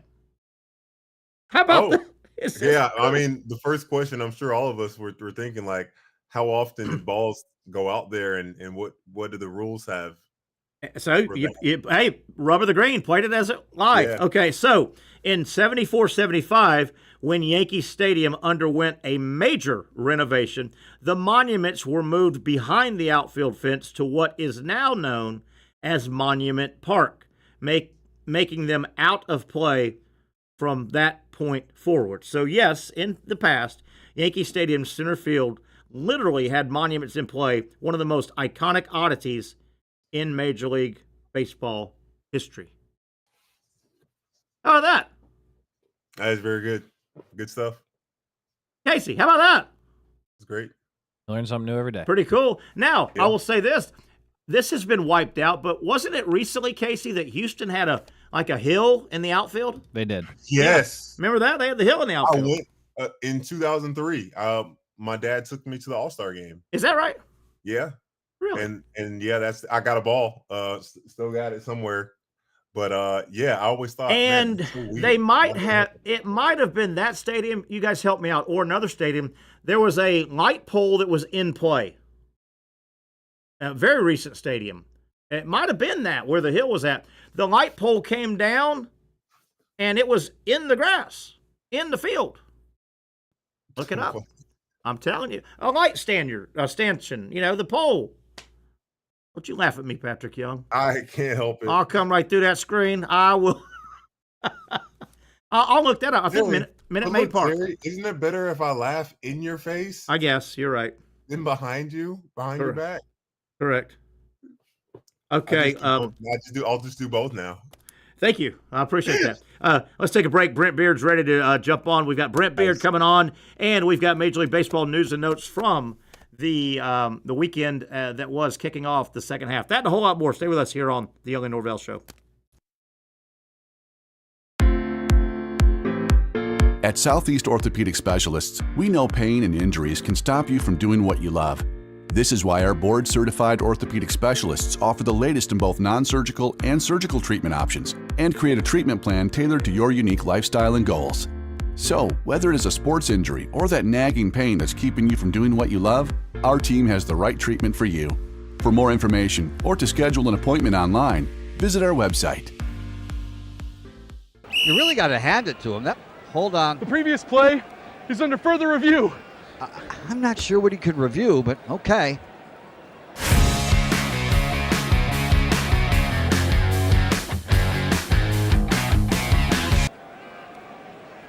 Sure has been a while. Dynamic Hurricane Grill and Wings for the football season. Well, there he is. Oh, what is that?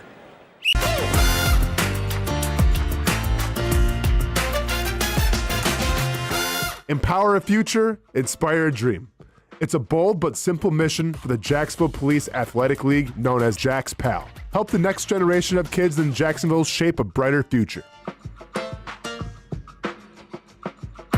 Their after-school programs, teenage leadership programs. There's community outreach. This has been just an awesome opportunity to be out here with my colleagues and do something good for the community. It's really been an interesting opportunity to just see everybody work together in a way that we don't normally in the office. And there's sports.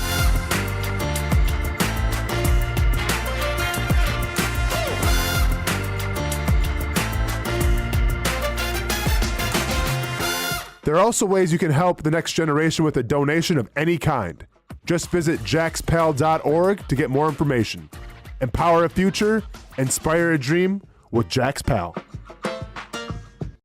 Finally, a family atmosphere, kid-friendly restaurant with a real sports bar feel. Bricks Jack's Beach features all of that and a large, climate-controlled covered patio with misting fans and heaters for all seasons. Mix in an extremely diverse menu that features the most quality and affordable steak at the beach, and there's no reason not to enjoy your next lunch, dinner, happy hour, or big sporting event at Bricks Jack's Beach, 300 2nd Street North in Jacksonville Beach. See you at Bricks Jack's Beach. There's a saying in sports, you can't win them all, but you can win a lot with good folks on your team. Like that one painter, First Coast. It's tough to beat the sun in Florida, so your home fades. It's tough to beat that HOA when they come calling. Beat the sun, Beat the HOA with that one painter, First Coast. And it's a good time to do it. Less rain to work around, and painting in mild temperatures is perfect. After all, the paint bonds to the surface so much better. Give that one painter First Coast a call at 904-417-3557 or look them up at first-coast.thatonepainter.com. Fast estimate, guidance on color and HOA requirements, and the highest quality job you'll find anywhere. Be a big winner in your neighborhood with that one painter First Coast on your team.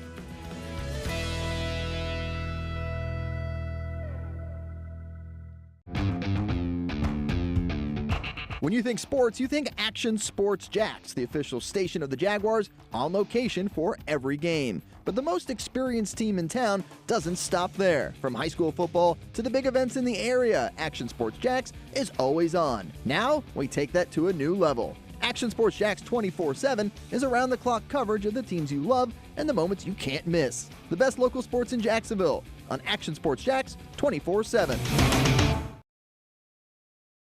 Right back into it here as we're about 30 minutes away. Brent Beaird coming up in about 5 minutes. Terry Norvelle here at the studio with bringing you Action Sports Jax. Pat, real quick, we're going to get Brent Beaird on in a moment, but I got some Major League Baseball. You know, the second half got started on over the weekend, Friday, Saturday, Sunday.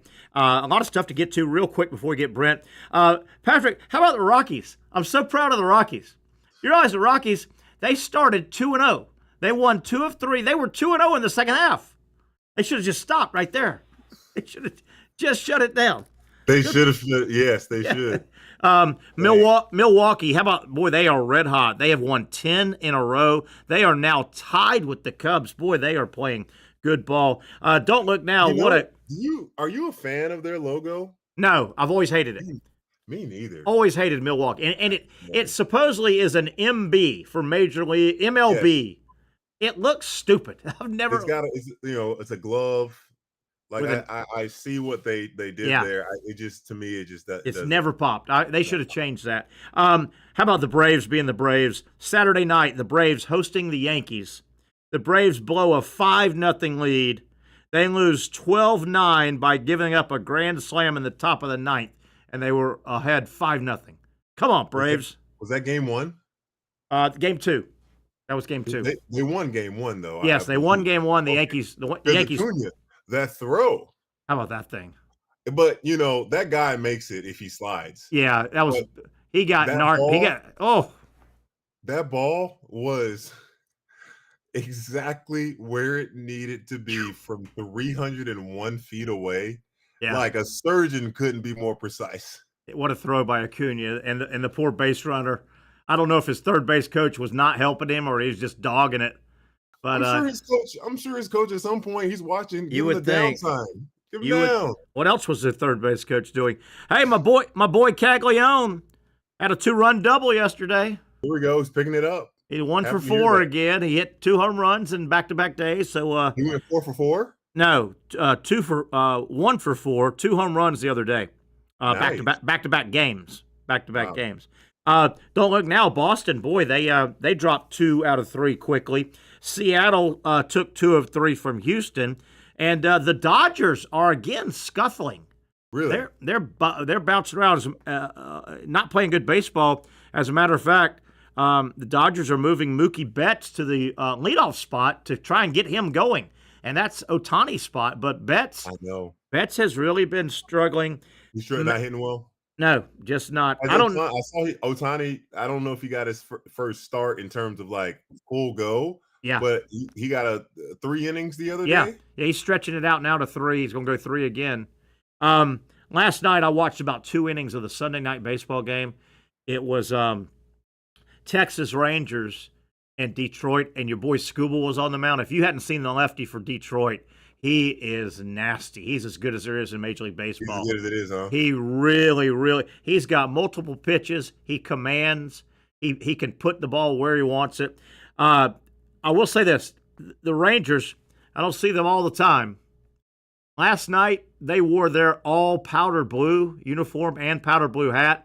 It was the deal now. You That liked was it? a good. Did you looking see the uniform. Phillies alternate against the No, Angels? no. How'd it I look? wasn't a fan.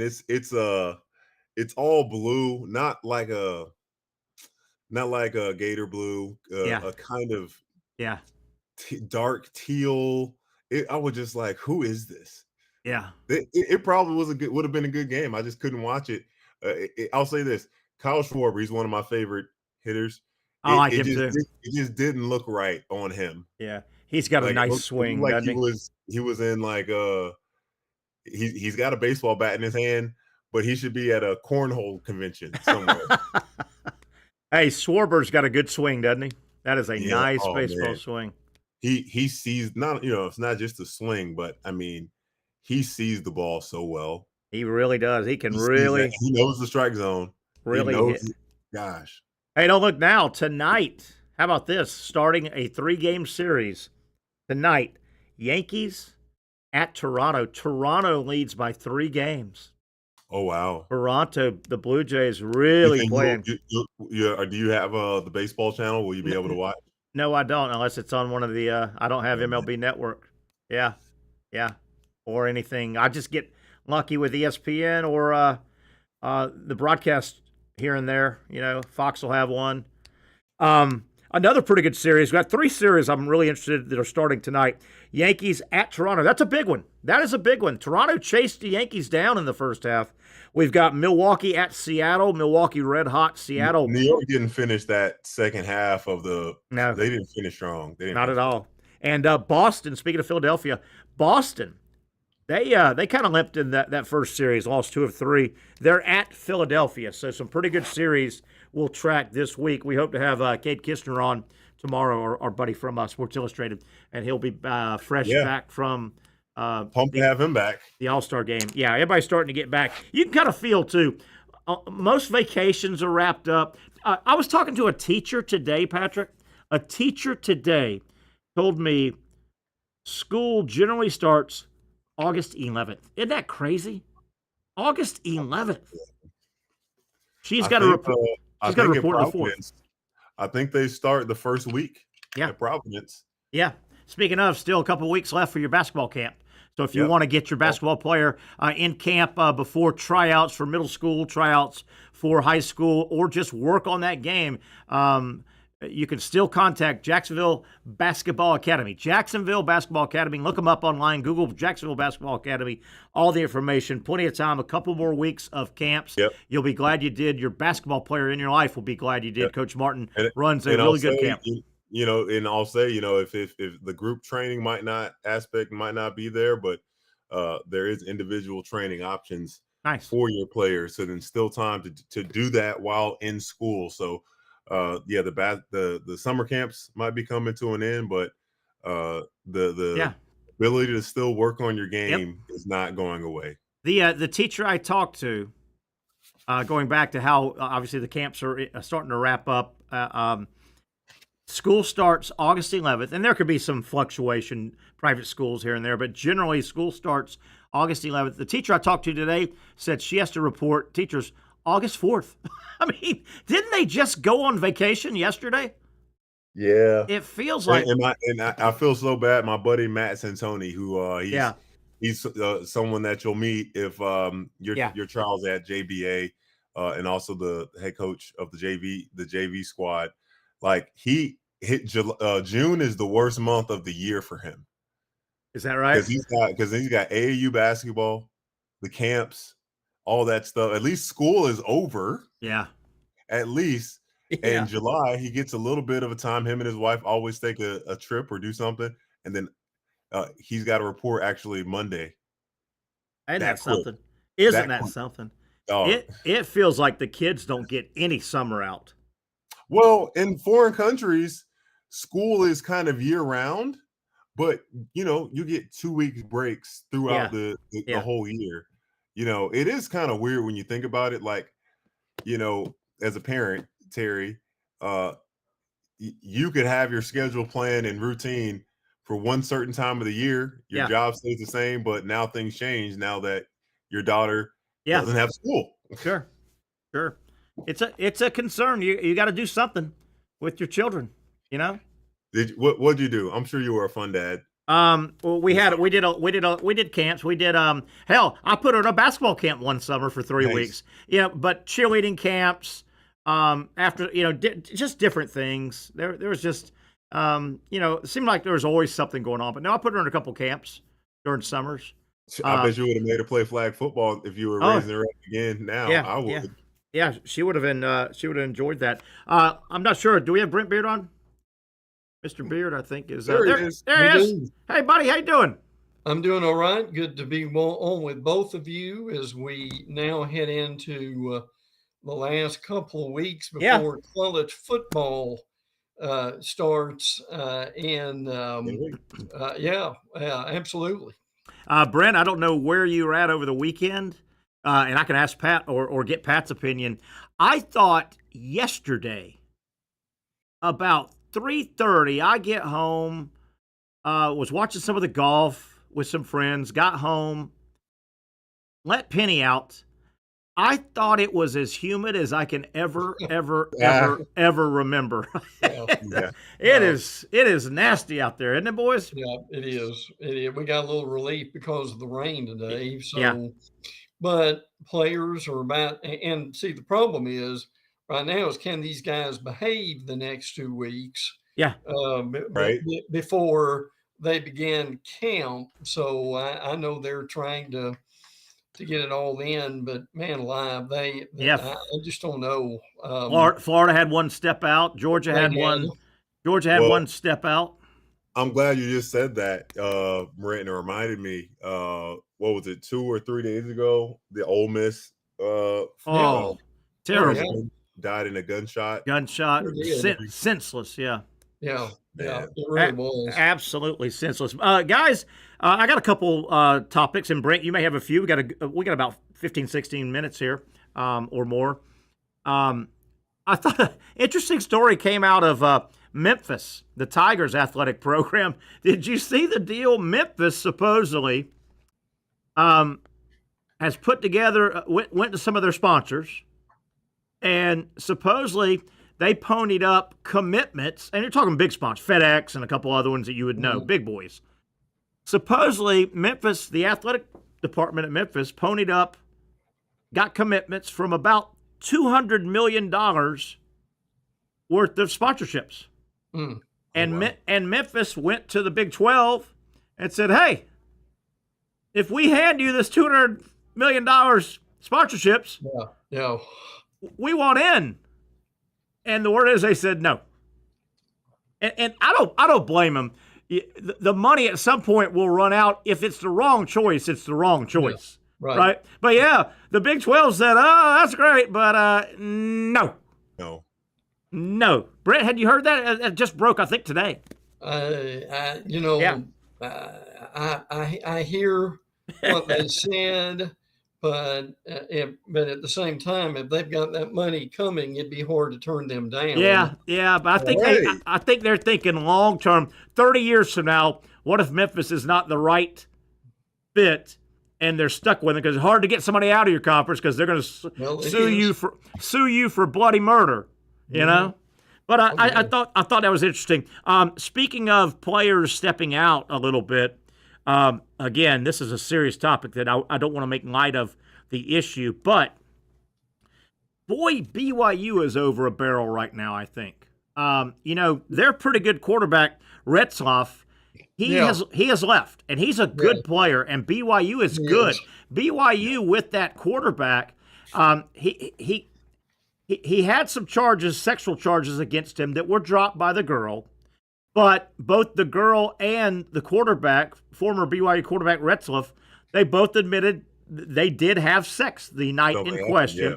So BYU has being a Mormon school, they have a no sex before marriage by law, and they were going to suspend him per their bylaws for about 7 games. So he's transferred out. BYU is a team that, with Retzloff, I think they're a really contender to win the Big 12. But without him, and boy, this is awfully late to have to replace a quarterback right now. All you can do is your roster. Yeah. What's on your roster? Well, and look, here's the thing about Redlaw is he would have been the first Jewish quarterback in BYU history. Oh, wow. Which would have also been interesting. But I mean, and he's a nice player. Yeah, completed 57% of his passes, 20 touchdowns and 12 interceptions, and that's not great. But to Terry's point, man alive, if you're having to replace your main guy right now, you're 2 weeks from camp, you're in trouble. Yeah, and Pat, I saw where, and he played for him last year. He was good last year. I mean, BYU was good. They're supposed to be good this year, and he was good. He accounted for 66% of their offense last year. Yeah. And all of a sudden, he's gone, and there's no real transfer portal now. You got to go with the guys that are on your roster, and they've got nobody with any experience. A tough blow for BYU. Tough blow. Yeah. They've got a guy named McKay Hillstead who's only a sophomore, but oh man, a guy like that gets hurt, you got a real problem for the year. Yeah, you really do. Brent, I was gonna say, obviously this is a little bit different than the coach choosing the organization over a person with what happened at Tennessee, but they had a decision to make as BYU. That's what they believe in. That's what you sign up for when you go there. Yeah. And they had to stay true to their standards because I couldn't imagine the backlash. Yeah. If that was publicly known and they did nothing about it. Yeah. Brent, I can't remember if we visited Friday or not. I know you were tied up most of the week in Atlanta. Did we visit since the SEC predictions came out? I don't remember. It was a quick touch on, shall we say? Yeah, I think Patrick and I agreed. We didn't see anything. Florida 6. That's a good starting spot for them. With they were 8-4. It wasn't like they were 12-1. I think that's a nice spot. I would have probably picked Tennessee, Texas, preseason. Georgia right behind them. I thought that was right. Alabama right there. I didn't have a whole lot of problem with the 16 order prediction. Well, see, the good thing of what's different now is it really doesn't matter who wins. No, really not. I know it does. I know it does Good point. in the eyes of the SEC, but the truth of the matter is it really doesn't because, I think Texas, Georgia, LSU, and Alabama very well may be the 4 teams represented in there. And if you win, I think that's great. But at the same time, I'm not, and the 3 of us aren't being detrimental to the SEC because somebody's got to win the thing. But at the same time, it means so much less now than it used to. Am I wrong about that? I don't think so. No, Pat, I think he is right that do you want to win the SEC? Yes. Do you want to put another trophy in your case? Yes. But, if you finish second in the SEC, you lose a great game, you're heading to the playoff.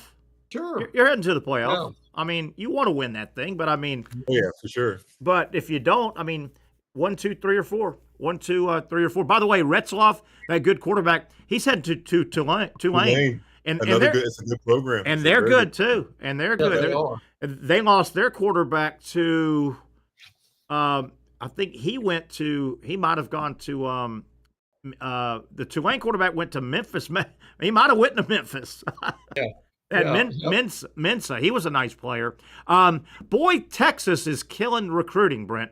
They got what's considered the number 1 running back in the country. He's committed on the heels of last week. They got committed the number 1 linebacker in the country. They're killing it, boy. Yeah. Oh, yeah. And they can recruit, and everybody thinks they're going to win the SEC, that they are the number 1 team that you got. But, there's still a lot more than that, guys. With Malik Muhammad, their cornerback is tremendous. Colin Simmons, 1 L, not 2. Is really good, and the defensive lineman. So no question about it. Texas is extremely good. Brent, I'm not sure if you got any news and notes that we need to hit.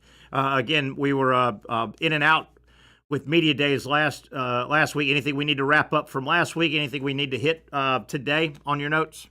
I think that there's still a lot of love at South Carolina, and I kind of, I get that, but yet I don't get that, because I mean I like Lenore Sellers. I think he's going to be good, but man, and I know Nick Harbor, who's one of their wide receivers, is well thought of too. But man, I just guys, I just don't see on that roster why and how you've got a group that's going to be as good as they think they are. I don't. But Mike Shula is your new offensive coordinator at South Carolina, and that means something. Yeah, Shula's still mad at Alabama for not trying to make him a star. But the reality is, Mike had a chance at the end. If he would have made a coordinator change, Mal Moore was the AD then. I won't say he'd still be in Alabama by any means, but he'd been there a lot longer than he was. Boy, you look at Mike Shula, though. Gosh, what's that been? 15 years now, 12, 12. Right. Got the job way too early in his maturation and his career. He might be a lot better handling that job right now. Well, he might be. I'll never forget. I was in he came through Birmingham when Media Days was there, and I tell this all the time. And how long ago was that, Brent? 15 years ago he was there, 12, something like that. Yeah. Brent, she was there around 2006. He came through, Patrick, and I was in Birmingham that year for Media Days, and it was in Birmingham. When it was in Birmingham, when Alabama Day shows up, it's a madhouse. It's an absolute. There are fans, there are media. It's a madhouse. I'm telling you, I'll never forget watching Mike Shula, and keep in mind this is Mike Shula, son of Don Shula. Yeah. You talk about a football family, been around crowds, been around locker rooms, been around media. He was a deer in headlights going from place to place because he had never been the man anywhere. And Patrick, he was spooked, and his last name was Shula. Yeah. Gosh. It was crazy. Brent, the farewells have kind of started with Lee Corso. I've seen online, I've seen a lot of stuff put together, videos, and way back when he first started with the headgear, and even when he coached, the farewells. It's going to be an emotional final day for him. I'm not trying to run this next guy out, but how he won't go this year because he doesn't want to be upstaged.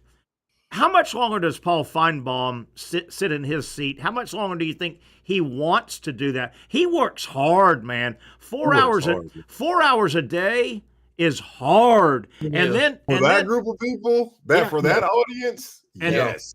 And then football season, he is really taxed. But aren't we in the final few years probably of Feinbaum? Yeah, we are. I think that's fair for Paul. To say that Paul has reached what he's done. The question is, who can replace him? I think that's what they're looking at. Is it would be the possibility of replacing him, and that's what would be so hard. But at the same time, I mean, Paul. But I am kind of with you. I mean, they're. During the fall, Paul probably works 7 days a week, and I'm not kidding about that. The other question, guys, if you're SEC Network, do you try to put somebody in that seat and kind of keep the framework of that show? Yeah. Or do you wipe it out, Patrick? Do you wipe it out and invent something new? I think you give it a try. Yeah, I think you merge that. I think you try to see if you can bring in a personality that those listeners, Paul's show is not for everybody. I agree. Right? It's an acquired taste. It really is. Can you find someone that can? I mean, the dude has to put the calls he takes, the temperament to not want to curse everybody out, when they're saying all kinds of crazy stuff. But also, like he takes a 4-hour show. God. Maybe there is some space for some more programming of other things the network can do as well. Yeah, I would be surprised if they tried to fit somebody in his chair for 4 hours. Patrick just made a good point. I can see them. I can see them busting it in half. I'm going to nominate Patrick Young. I do it for 2. I do 2 hours. Yes. Ooh, actually, I keep thinking you got to keep thinking about the crowd. Like, I don't know if you've ever sat in and listened, like when Alabama lost to Vanderbilt. Man, the Bama fans that called in, and then Oklahoma was worse. Mm-hmm. Yeah, that was much worse. With regard to Feinbaum, Brent, I remember vividly. He added that 4th hour. It hadn't been that long, right? He added that 4th hour 5 years ago or so. It was 3 hours. When they added that 4th hour, Brent, I remember you and I talking, going, man, that is a bear of a show. Hey, a 4-hour show, Pat, as you know, on Saturday is one thing. That's Monday, Tuesday, Wednesday, Thursday, Friday. And say what you want, the callers help him, but he's a one-man band up there, man. Yeah. He's a one. I'm curious, in his personal life, does he just live in like complete silence? Because that's what I would do. Oh yeah, I'd live in complete silence. Yeah, his wife is a emergency room doctor, and they have moved back to Birmingham. As a matter of fact, yes. I'm not sure how many people understand that, but he was in the home of in Charlotte, where the SEC network originates from. But when you've got that much panache as Paul does, and what they pay him, he can be anywhere he wants to be. So they said I did not know that they've recently set him up a studio in Birmingham. And Brent, you could catch me up. I think I've got this right, but he made now looking back, a very, very astute career decision. He's a Tennessee guy, right? He went to Tennessee, graduated Tennessee, Patrick, and I'm assuming born in Tennessee. Yeah. I'm assuming, but he's a Tennessee guy. But when he was coming out, cutting his chops, early '80s, he relocated to Birmingham. Yeah, he did, and he got into he was a writer, right? He was a writer, a newspaper writer. Right, for the Post-Herald, yes. And the Post-Herald, obviously. This thing called sports talk radio started popping up late 80s, 90s. And but he made I think at the time he thought his bread was going to be buttered with Southern football and Southern sports. Yeah, absolutely. And I think he made a very astute. Tennessee wasn't top of the level Tennessee in the early 80s. He said, let me go to Birmingham. Let me hitch my wagon to the SEC and the passionate Alabama Auburn world. Yeah. And I think that thing paid off handsomely for him, didn't it? Well, yeah. Oh, it did. I mean, Paul makes easily over $1 million a year. I would say like $6 million a year. Yeah, probably. I bet he's in the $5 million range easy. Oh yeah. Oh yeah. He would be, but I mean, it's still a lot of the same thing. Now I get really fatigued with the callers. Oh, I do too. Yes. I do too. I don't have any desire for that, but I'll tell you, when he is talking to a coach or another member of the media, that's when he really excels. And Pat, I think Pat's been on his show a bunch. Yeah, man, he's forgotten more than I wish I could remember. Yeah. He's one of those guys. He's a treasure trove, the back of that mind. He is. He's a small guy. He's a really small guy. Yeah. Is he? I didn't realize that. And I was like, man, that's Paul. Yeah. And in a weird way, he's a funny looking little guy. I mean, he'll tell you that he's a funny looking little guy, but he's carved out a niche and a look, Yes. And he stuck to his guns. That's that old school, wear a tie in the press box kind of thing. And it's kind of refreshing if you ask me. Mm-hmm. Yeah. Yeah, but again, as long as he has somewhat of the people that he's got with him, but again, Paul has got to be near 70 at this point, Yeah. And I'm not saying he couldn't still do it for another 2 or 3, 4 years, but I would be surprised. I would be surprised. And guys, we got 1 minute left. I hope he stays. I can take his show in small doses now, very small. Yeah. But I hope he stays. But I would be surprised if we don't hear he's going to do his retirement tour 2 years from now, 3 years from now at the most. And he'll do a year. Don't you think? He'll make an announcement and they'll parade him around. And he'll do his Friday shows on location. Yeah, he'll go get all the rocking chairs handed to him like they all do when they get retiring, right? But if he keeps making the money he's making, he might not want to retire. Yeah. I feel like maybe if you're Paul, well, and this is me speaking at my age, I'm telling them, hey, y'all gonna have to fire me. I understand. Yeah, but he's probably got grands and great grands and all that. So, all right, gentlemen, good way to kick off the week. Man, we had a lot of different topics: baseball, college football, NFL, some crazy gambling and card shows and stuff. All kinds of crazy stuff. One down. We got 4 more days to do it. Stay with us. We'll join you again tomorrow live from Hurricane at Jointa Creek for the next edition of the Young and Norvelle Show. Have a great rest of your Monday, everybody.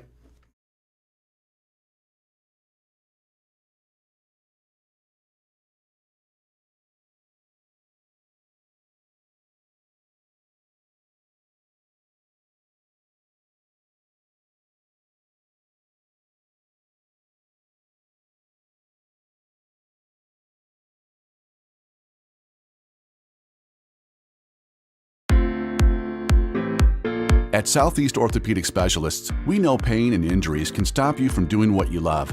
This is why our board-certified orthopedic specialists offer the latest in both non-surgical and surgical treatment options and create a treatment plan tailored to your unique lifestyle and goals. So, whether it is a sports injury or that nagging pain that's keeping you from doing what you love, our team has the right treatment for you. For more information or to schedule an appointment online, visit our website. You really got to hand it to him. Hold on. The previous play is under further review.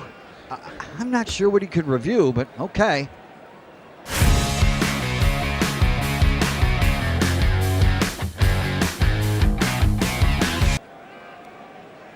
Sure has been a while. Dynamic Hurricane Grill and Wings for the football season. Well, there he is. Oh, what is that?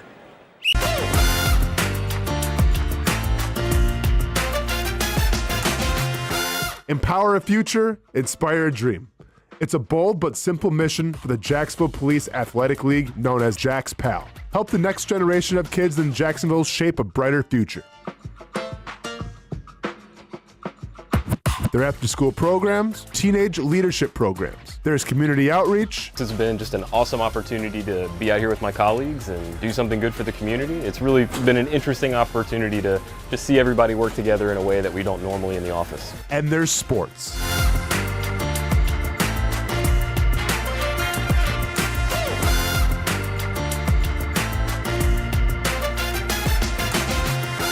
There are also ways you can help the next generation with a donation of any kind. Just visit jaxpal.org to get more information. Empower a future, inspire a dream with Jags PAL.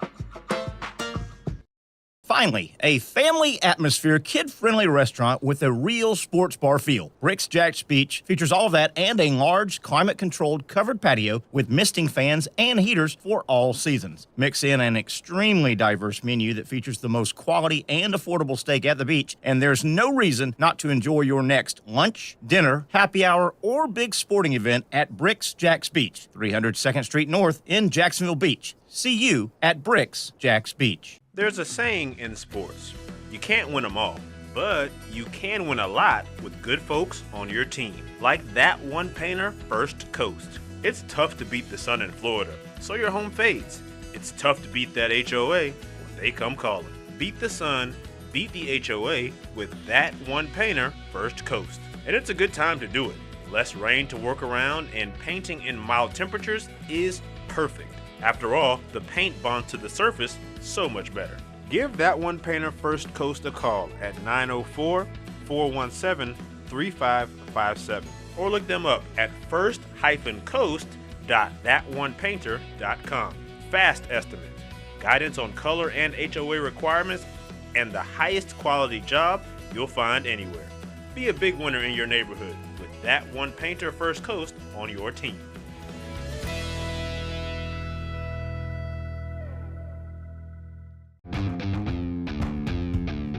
When you think sports, you think Action Sports Jax, the official station of the Jaguars, on location for every game. But the most experienced team in town doesn't stop there. From high school football to the big events in the area, Action Sports Jax is always on. Now, we take that to a new level. Action Sports Jax 24/7 is around-the-clock coverage of the teams you love and the moments